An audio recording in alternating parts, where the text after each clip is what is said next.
que vamos a ir a la palabra del Señor. Hoy vamos a este texto que está en San Juan, capítulo 1, de los versículos 14 al 18. San Juan, capítulo 1, de los versículos 14 al 18. Este ya es el segundo sermón de esta serie de Navidad. La semana pasada hablamos acerca de que Cristo es la luz. Hoy vamos a hablar acerca de cómo Cristo se hizo hombre. Así es que vamos entonces a ir a Juan capítulo 1, versículos 14 al 18. Y dice así esta palabra del Señor. Y el Verbo se hizo hombre y habitó entre nosotros. Y contemplamos su gloria, la gloria que corresponde al Hijo único del Padre, lleno de gracia y de verdad. Juan dio testimonio de él y a voz en cuello proclamó: Este es aquel de quien yo decía, el que viene después de mí es superior a mí, porque existía antes que yo. De su plenitud todos recibimos gracia sobre gracia. Pues la ley fue dada por medio de Moisés, mientras que la gracia y la verdad nos han llegado por medio de Jesucristo. A Dios nadie le ha visto nunca. El Hijo único, que es Dios y que vive en unión íntima con el Padre, nos lo ha dado a conocer. Esta es la palabra del Señor en la que vamos a meditar. Y quiero que pensemos en tres ideas. De acuerdo al texto hay algo muy importante. Y la primera idea es: ¿qué es ser un ser humano? ¿Qué es ser un hombre? ¿Qué es ser una persona humana? Número dos, vamos a hablar acerca de qué es ser Dios, cuál es nuestra definición de Dios como cristianos. Y número tres, ¿por qué es más fácil vivir sin Dios que con Dios? El título del sermón que el pastor Rodrigo ya no me dejó utilizar es Nuestras vidas sin Dios. Pero ¿cómo deberíamos de ponerle? Deberíamos de haberle puesto Dios con nosotros. El título original era Dios con nosotros, pero me pareció que era interesante pensar en la idea contraria. ¿Por qué es más fácil vivir sin Dios? ¿Por qué es más fácil mantenernos lejos de Dios, nuestras vidas sin Dios? Así es que vamos a empezar con esta idea. ¿Qué es ser un hombre? Fíjense cómo empieza este texto. El versículo 14 dice: y el Verbo se hizo hombre, ¿y qué? Y habitó entre nosotros, hizo su habitación en medio de nosotros. Recuerden ustedes que la palabra logos o verbo significa este orden, esta idea de que hay algo que ordena el universo, que le da sentido a todas las cosas. En la filosofía griega la palabra logos o verbo significa algo que da orden, que da sentido a las cosas. Entonces, aquello que le da sentido a todas las cosas se hizo hombre y habitó entre nosotros. Pero fíjense que fui al diccionario de la Real Academia de la Lengua y ¿cuál es la definición de un ser humano? Dice así, a ver si les parece útil esta definición. Humano, dicho de un ser que tiene naturaleza de hombre, término para referirse al conjunto de los hombres.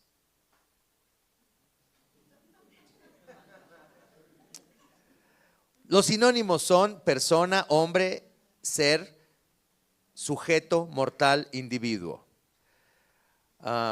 Y lo contrario, el antónimo, inhumano, divino, inmortal.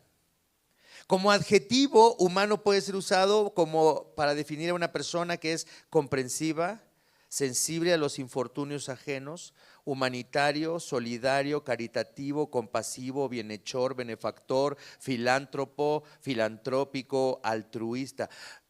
Me llama la atención que la palabra humano es sinónimo de cosas buenas. Qué interesante. Humano, sinónimo de puras cosas buenas, comprensible, sensible, humanitario, solidario, caritativo, compasivo, bienhechor, benefactor, filántropo, altruista. Y lo contrario, inhumano, ¿qué es? Cruel, malvado. La verdad es que me apasioné un poco con esto de la definición de qué es un ser humano. ¿Qué es el ser humano según Aristóteles? Él decía que como el ser humano solamente puede alcanzar su perfección y felicidad en comunidad, entonces Aristóteles dice que el ser humano es un animal político. Cuando oigan la palabra animal político ya saben de quién están hablando, de Aristóteles. ¿Por qué? Porque dice que lo único que el ser humano tiene que vivir por fuerza en una comunidad. ¿Qué es el ser humano según Platón? Me llamó muchísimo la atención, es algo que había olvidado de mis clases de la prepa, pero fíjense, para Platón el hombre es una unión accidental de cuerpo y alma, un accidente de cuerpo donde se unen el cuerpo y el alma. El cuerpo pertenece al mundo sensible, es decir, a este mundo que se genera, que es corruptible, cambiante, imperfecto, mientras que el alma pertenece al mundo perfecto y por tanto es inmortal. ¿Se habían puesto a pensar cómo se define un ser humano? Es fácil definir un ser humano. ¿Qué es ser humano? Nosotros como cristianos creemos que fuimos creados a la imagen y semejanza de Dios y que reflejamos la naturaleza divina en medio de nosotros. Pero también cuando nos dice la Biblia, cuando nos dice San Juan, el Verbo se hizo hombre y habitó entre nosotros, quiere decir que Dios está revelando a nosotros de una forma humana y nos está diciendo que es ser un ser humano. Si nosotros pensamos en Cristo, ¿a qué se dedicó Cristo mientras estuvo aquí? Si Cristo es el ideal del ser humano, ¿a qué se dedicó Cristo mientras estaba aquí? ¿Qué hizo Jesús mientras estaba aquí? Porque Él es el ideal del hombre. ¿Qué hizo Jesús? Enseñó, ¿pero qué enseñó? Podemos enseñar cosas malas, podemos darle mal ejemplo a los hijos, ¿están de acuerdo? ¿Pero qué enseñó? Ok, habló acerca del amor de Dios. ¿Qué más hizo aparte de enseñar?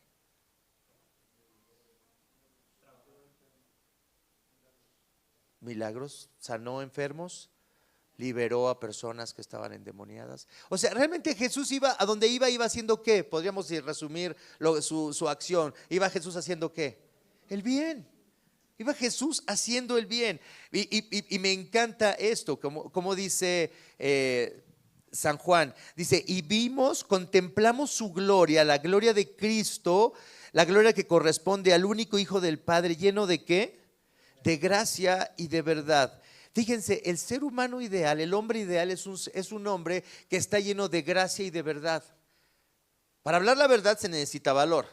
Para ser una persona que hablas la verdad y que te comprometes a algo y que lo cumples, eso es algo muy importante. ¿Se dan cuenta? La verdad. Hablamos la verdad. Estamos comprometidos con la verdad, cuando prometemos algo lo cumplimos. Ese es el ideal de un hombre, alguien que cumple, podríamos decirlo en términos más modernos, alguien que resuelve. Un hombre resuelve, un hombre puedes confiar en él, te da su palabra y dice voy a hacer esto, te voy a llamar y vamos a ir a comer, o te voy a llamar y voy a hacer esto, o te voy a pagar lo que te debo, o sea, es decir, un hombre cumple lo que promete. Puedes confiar en un hombre. Fíjate lo que estoy diciendo. Un hombre como Cristo es una persona en la cual podemos confiar, porque está comprometido con la verdad, puede hablar la verdad con los demás, pero también aparte de hablar la verdad y aparte de ser un hombre, una persona comprometida, un hombre o una mujer en este caso, humano de verdad, está lleno también de gracia. ¿Qué es gracia? ¿Cómo se necesita la gracia? Es imposible vivir sin gracia. ¿Han intentado vivir sin gracia? Una persona que ha renunciado a la gracia es una persona que se va quedando sola, aislada, que dice, el matrimonio es muy difícil, ¿por qué no me divorcio? Eso es lo más fácil. No quiero gracia, quiero divorciarme porque esta mujer, este hombre es una pesadilla, entonces simplemente me quedo solo. Estos hijos, qué trabajo me cuestan estos hijos, qué difícil son mis hijitos, cómo quisiera que fueran diferentes, entonces mejor los hago a un lado y que hagan su vida y que no me molesten, y entonces me voy quedando solo. Mis nietos, no, ni hablar, niños latosos, no quiero que me vengan a ver estos nietos latosos. Amigos, no, los amigos siempre te traicionan, siempre te pagan mal, son malos amigos, siempre hay que andarlos buscando, ellos nunca te buscan, tú das mucho y los amigos dan poco, entonces también amigos no tampoco. ¿Qué tal la iglesia? Una iglesia sin gracia. No, ¿para qué vamos a la iglesia? El pastor no me saludó, nunca me llama, no adivina que estoy enfermo, debería de adivinar que me siento mal hoy, no ha adivinado que no tiene contacto con Dios, nunca no me ha hablado, y yo estoy bien enfermo, pero ni me hace caso. Cuando tú renuncias a la gracia, te vas quedando solo, te vas aislando, tu corazón se va endureciendo, se va amargando, llenando de amargura, y entonces estás enojado con todos, estás furioso con todos, porque todos son tontos, todos son malas personas, todos son personas insoportables y solamente quiero estar con personas que me caigan bien, que me hagan sentir bien. ¿Se dan cuenta qué horrible es un ser humano, un hombre, una mujer que ha renunciado a la gracia? Pero la Biblia nos dice que Jesús estaba lleno ¿de qué? De gracia y de verdad. Él, siendo perfecto, no criticaba a la gente, no la menospreciaba, no la veía menos. Era una persona que iba haciendo el bien a todos los que podía. Y creo que esto es algo interesante. ¿Qué es ser un ser humano? De acuerdo a la Biblia, es ser como Cristo. Pero me encantó esto que alguien escribió. Fíjense lo que dice: ser un humano, hombre o mujer, no solamente es tener cromosomas XX o XY. No solamente es poder tener hijos o no, especialmente en este tiempo en que estas definiciones se están perdiendo. Dice, no solamente es tener características sexuales secundarias que nos distingan a hombres y mujeres. Ser un humano es pensar, actuar, es tener voluntad, inteligencia, sentimientos, es reaccionar ante la injusticia y desear la justicia, es distinguir entre lo bello y lo feo, es emitir juicios en contra de algo y estar a favor de algo, es la posibilidad de ser buenos o de ser malos, es imaginar cosas que no hemos visto y es crear cosas que no estaban hechas en la naturaleza. Es desear la paz y la tranquilidad, es desear trabajar y ver los frutos de nuestro trabajo, es sentarnos a contemplar un atardecer en compañía de los que amamos, es disfrutar una comida y un buen vino, es admirar el mar y sus colores, es sentarse a descansar y dejar que un perro o un gato nos pidan que le rasquemos la barriga. Ser un humano es un número infinito de posibilidades y sin embargo solo podemos saber quiénes somos en relación a Dios. La Biblia nos dice, y el Verbo se hizo hombre y habitó entre nosotros para mostrarnos lo que un verdadero ser humano es. Alguien que está comprometido con la gracia y con la verdad. Alguien que está comprometido con el bien de los demás. Alguien que está comprometido a bendecir a otros. ¿Estamos comprometidos a bendecir a otros? ¿O nuestra fe cristiana es una fe personal, individual, de cliente? Yo voy a la iglesia, hago esto, hago el otro, oro, leo la Biblia, doy mi diezmo, ahora espero que Dios se porte bien conmigo y sea misericordioso conmigo y me dé buenas cosas y me dé una buena vida. Así hay personas que tratan la fe cristiana, hay personas que así ven la fe cristiana como un intercambio, pero la verdad es que si el Verbo se hizo hombre y habitó entre nosotros, entonces Dios nos está revelando en Cristo qué es ser un verdadero hombre, una verdadera mujer. Alguien comprometido con la verdad y comprometido con la gracia. ¿Estás dispuesto a perdonar a los que te decepcionan? ¿No les han decepcionado a ustedes? ¿No les han fallado a ustedes? ¿No están cansados de otras personas que no son como ustedes quisieran?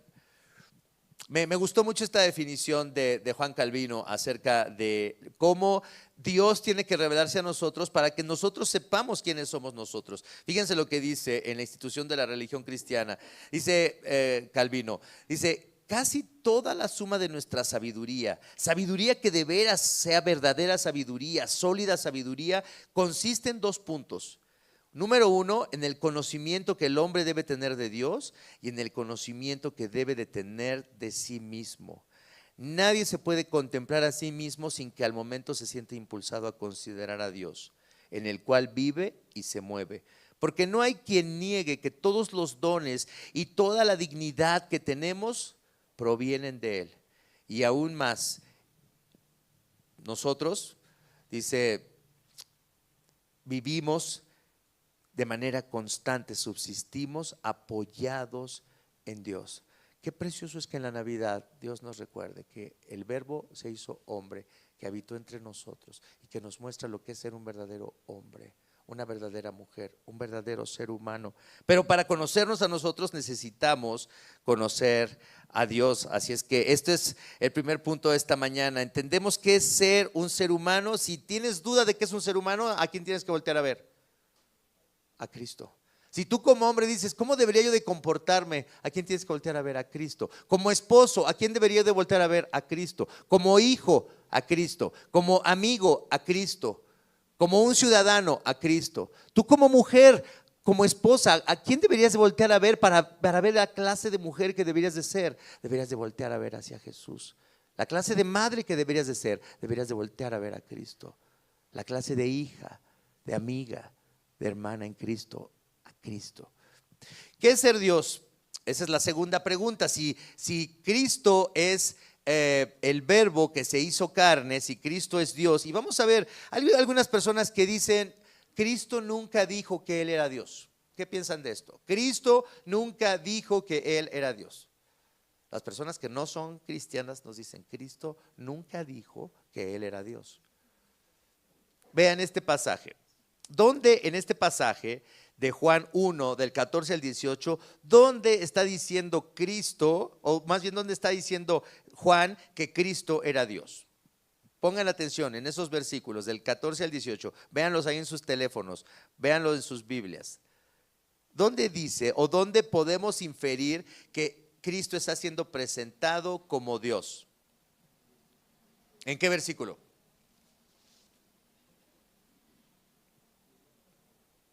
Una idea, en el 14, y vimos, el verbo se hizo hombre y habitó entre nosotros, este logos. Ahí está bien, pero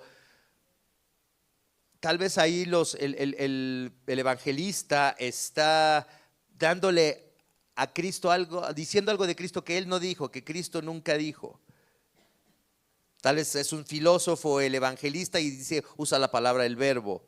En otro versículo 18, a Dios nadie le ha visto jamás, el Hijo único que es Dios y que vive en unión íntima con el Padre, nos lo ha dado a conocer. Hay personas que dicen, este versículo está hablando de que Jesús era un iniciado y que vive en unión íntima con Dios, pero es un hombre. Hay otro versículo que dice algo que nos debe poner en shock.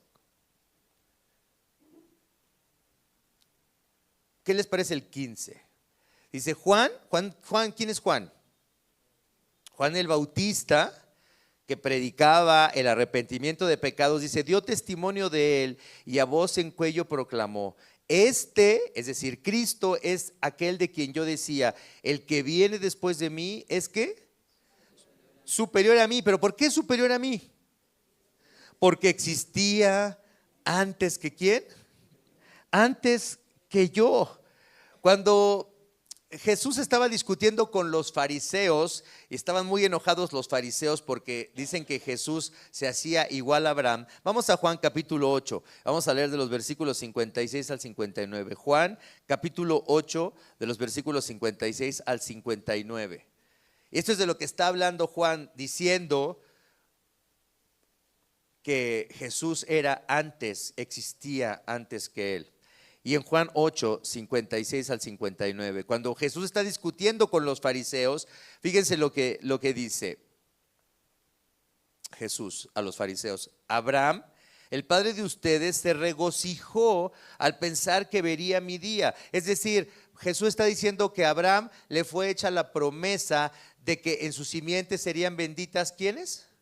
Todas las naciones de la tierra. Y dice entonces Jesús, Abraham se regocijó al pensar que vería mi día y lo vio y se alegró. Y luego los fariseos le responden, ni a los 50 años llegas, dijeron los judíos, ¿y has visto a Abraham?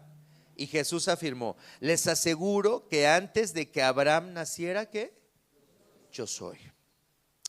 Jesús está diciendo que Él es antes que Abraham, que Él existe antes que Abraham, que Él vive, que él ha existido desde antes. Entonces los judíos tomaron piedras para arrojárselas, pero Jesús se escondió y salió inadvertido del templo. Para conocer quiénes somos nosotros como seres humanos, tenemos que conocer quién es Dios. Y tenemos que definir a Dios. ¿Han encontrado alguna definición de Dios? ¿Dónde irían ustedes por una definición de Dios? Vamos nosotros como presbiterianos tenemos algo que se llama la Confesión de Fe de Westminster y tenemos que utilizarla porque es muy útil para entender algunas definiciones. Fíjense lo que dice el Catecismo de la Confesión. Dice, Dios es espíritu en sí y por sí mismo, infinito en su ser. Dios es espíritu, infinito en su ser, infinito en gloria, en bienaventuranza y en perfección. todo suficiente, eterno, inmutable, incomprensible, omnipresente, todopoderoso, omnisciente. Y luego vienen estas palabras que me encantan, siempre que las he leído me da risa: sapientísimo, santísimo, justísimo, misericordiosísimo y lleno de gracia, tardo para la ira y abundante en bondad y verdad. Me da risa porque no lo puedo decir bien, pero sapientísimo, santísimo, justísimo, misericordiosísimo y lleno de gracia, tardo para la ira y abundante en bondad. Cuando yo veo la definición que nos da la Confesión de Fe de Westminster acerca de Dios, pienso en las características de Dios y digo, Dios es descrito como un ser ideal, como yo quisiera que fueran todas las personas que me rodean. ¿Cómo quisieras que fuera tu esposo? ¿No les gustaría, señoras, que sus esposos fueran sapientísimos, que adivinaran lo que ustedes quieren, que no les pregunten esas tonterías que sus maridos les preguntan 1000 veces y que ustedes ya se los han dicho 800,000 veces? Sapientísimo, santísimo, es decir, que vive apartado de todas las cosas malas. Justísimo, que las trata a ustedes, mujeres, con justicia, que las trata con amor, que nunca dice palabras que les hieran, que busca el bien de ustedes en todo lo que hace. ¿No les gustaría tener un marido así? Misericordiosísimo, que las perdone cuando ustedes se pasaron de la raya con la tarjeta de crédito en las compras de navideñas. Lleno de gracia, que no se desespera con ustedes, que las ve como personas, que un marido que te ve a ti como esposa como alguien que necesita ser protegida, cuidada, que ve a su esposa como una niñita preciosa que Dios le ha puesto en sus manos para cuidarla. ¿No sería precioso que así fuéramos los esposos? ¿Se dan cuenta cómo la definición de Dios está definiendo al hombre ideal que cada mujer quisiera? Pero también nosotros como esposos quisiéramos que nuestras esposas reflejaran el carácter de Dios. Porque eso sí, a lo mejor nuestras esposas son incomprensibles, todopoderosas, omniscientes. ¿Quién tiene esposa que le adivina todo, que sabe todo, que se preocupa por todo, que puede ver hasta 3 años adelante y hacer preguntas teóricas, preguntas hipotéticas? Si yo me muriera. Cuando una mujer empieza con eso, no sigas con ese diálogo. Cómprale algo, invítala a comer, haz algo, pero no sigas con ese diálogo. Si una esposa dice, ¿y si yo me muriera? No sigas eso.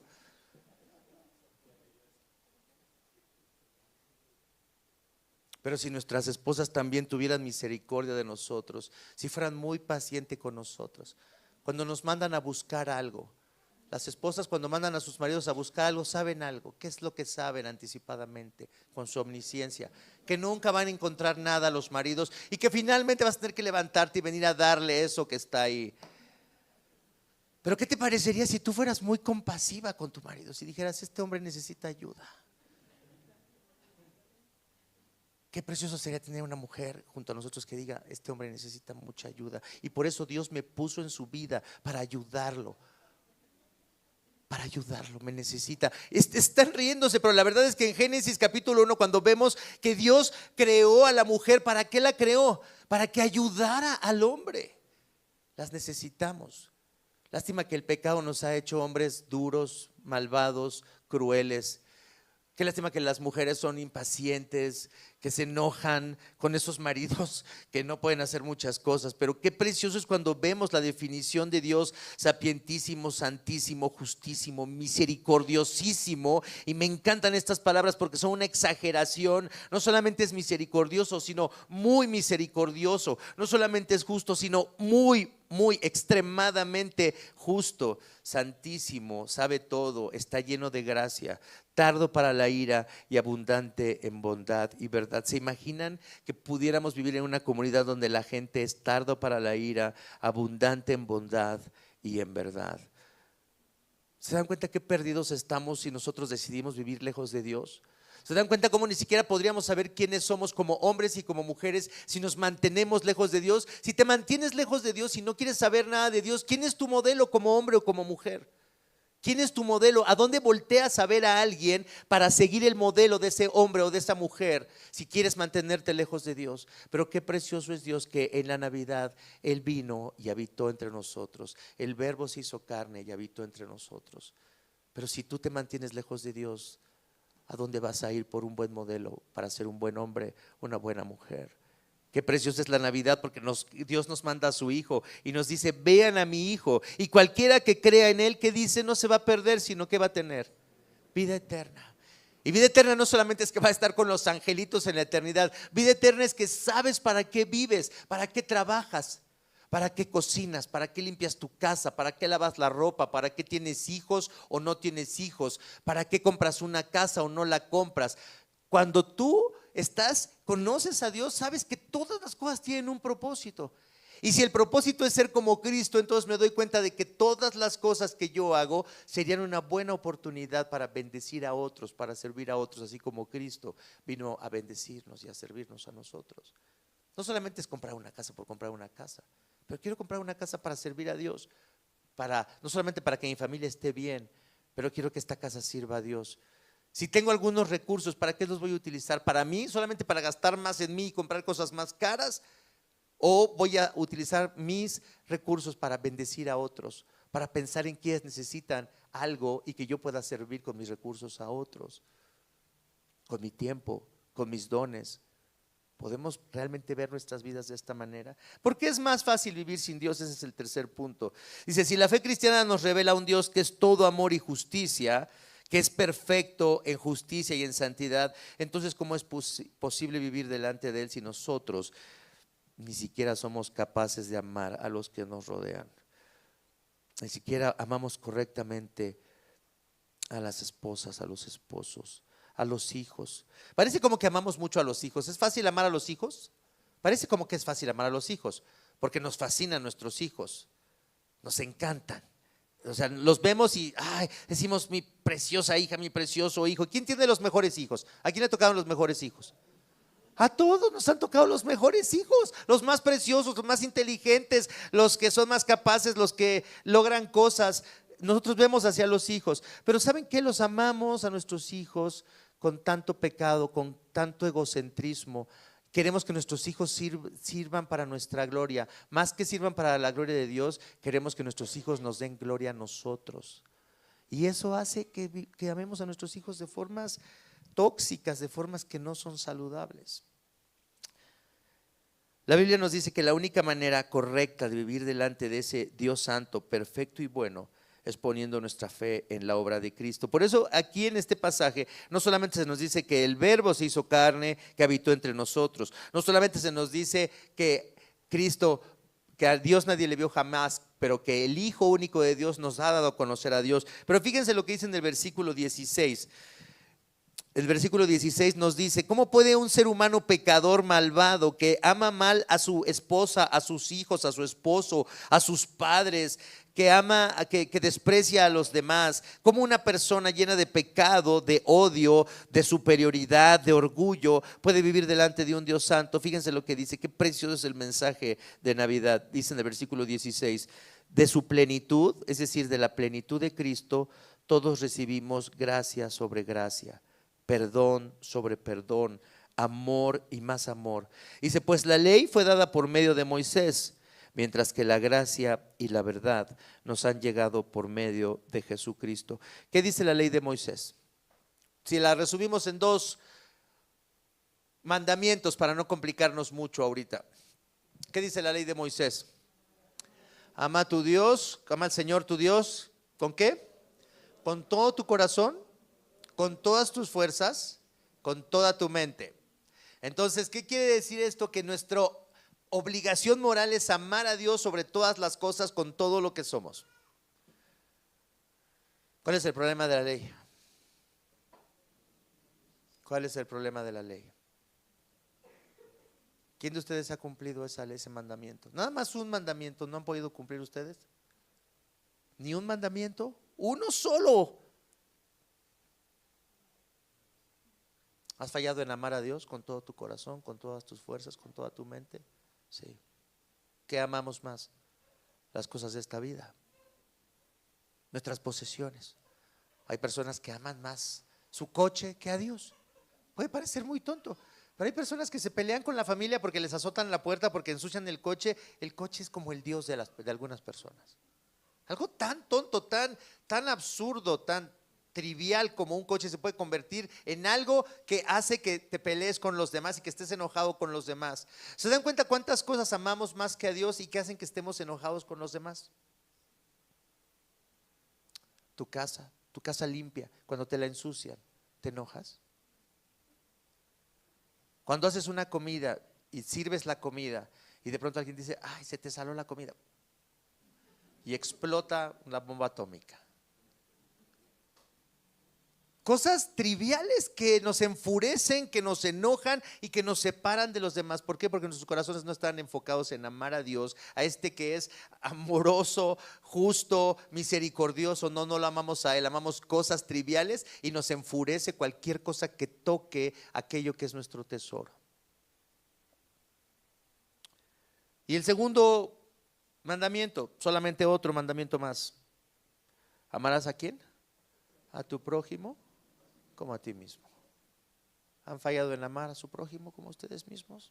¿Qué es lo que dice aquí? Fíjense, la ley fue dada por medio de Moisés. ¿Y qué es lo que hace la ley? En Romanos capítulo 3 dice que la ley nos condena. Y que la ley ya fue escrita no para que creas que la puedes cumplir, sino para que todas las bocas queden ¿qué?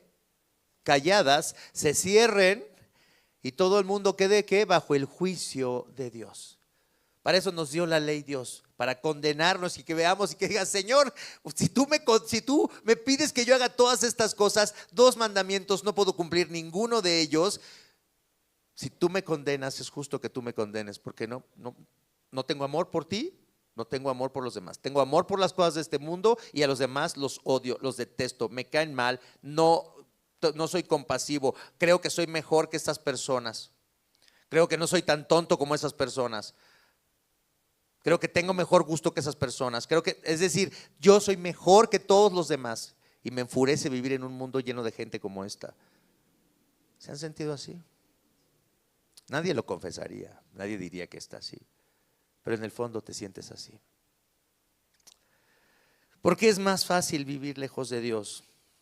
Porque es más fácil mantenernos alejados de Dios. Aunque Cristo vino y habitó entre nosotros. Fíjate el por qué es más difícil ser cristiano y es más fácil vivir sin Cristo. Porque si vives sin Cristo, nada te obliga a nada.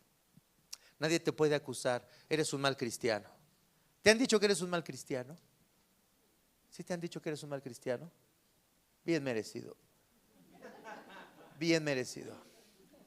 Porque el que no es cristiano no se obliga a nada.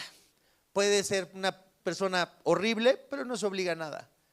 Pero si tú eres una persona horrible y dices, pero quiero seguir a Jesús, y te das cuenta que no lo sigues porque eres bueno, sino porque necesitas su perdón y su gracia, entonces no importa que te acusen de ser un mal cristiano. Qué horrible que nos acusen de ser malos cristianos. No queremos ser malos cristianos, no queremos ser esas personas, odiamos ser malos, pero fallamos y fallamos horriblemente. Pero qué bueno que haya alguien que nos dice, qué mal cristiano eres, no estás viviendo como un cristiano debería de vivir.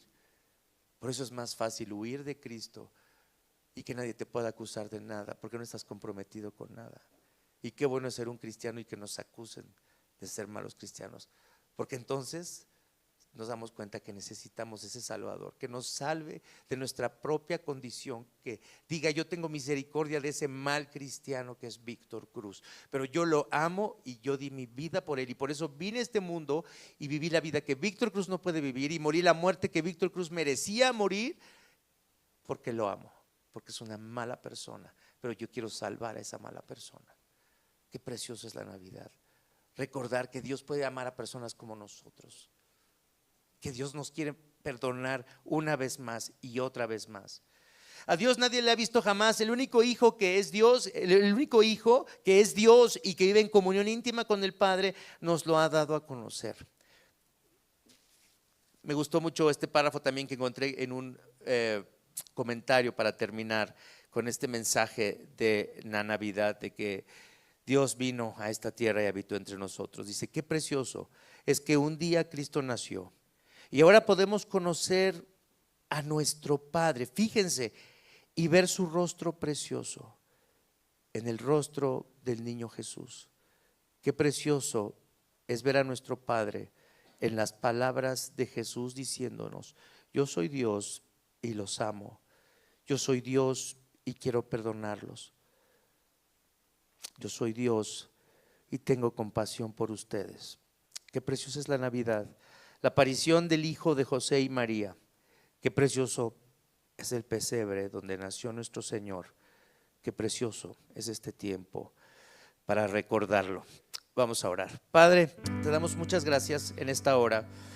Gracias porque en Cristo Jesús podemos entender lo que significa ser un ser humano. ¿A dónde podemos voltear por un modelo para ser un hombre o una mujer de acuerdo a tu voluntad, a Cristo?